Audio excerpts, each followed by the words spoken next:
Review The Batman kali ini no spoiler dan dari dua sisi, yaitu sisi yang gue suka dan juga sejumlah catatan. So tanpa basa-basi lagi, berikut adalah review film The Batman dari Moviespedia. I've been trying to reach you.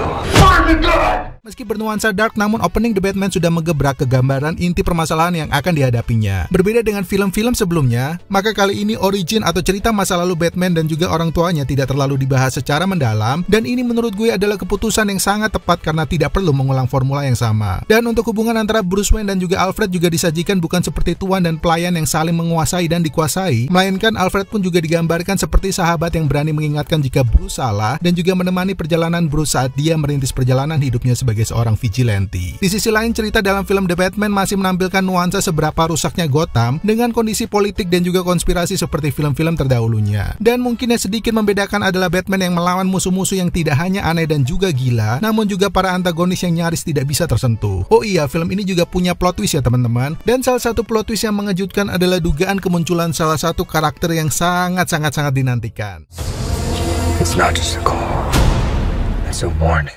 DC dan Warner Bros terlihat memberikan ruang yang berlebih bagi Matt Reeves untuk mengeksplorasi sisi kasar dari Batman, tetapi dalam konteks bukan Batman yang berkelahi tetapi masih memiliki empati dan mengampuni musuh-musuhnya, melainkan keperkelahian jalanan yang tidak peduli apakah musuh yang dihajar ini masih hidup atau enggak. Dan oleh sebab itu gue sarankan bagi kalian untuk tidak membawa anak kecil saat menonton film ini. Untuk Robert Pattinson sendiri, gue akui keren karena dengan tampilan Batman yang lebih ke arah emo alias pemuda-pemuda lemah, nyatanya dia mampu tampil lebih garang saat menggunakan kostum Batman dan juga saat dia berkelahi. Motif antagonis dalam melakukan kejahatannya bisa dibilang cukup kuat, terutama untuk karakter The Riddler, meskipun kurang begitu menonjol dalam konteks karakter antagonis Penguin. Sementara itu untuk Catwoman berhasil digambarkan misterius apakah dia ini antagonis atau anti-hero, meskipun menurut gue sepertinya karakter ini bisa mendapatkan peluang untuk digali masa lalunya dalam versi spin-off.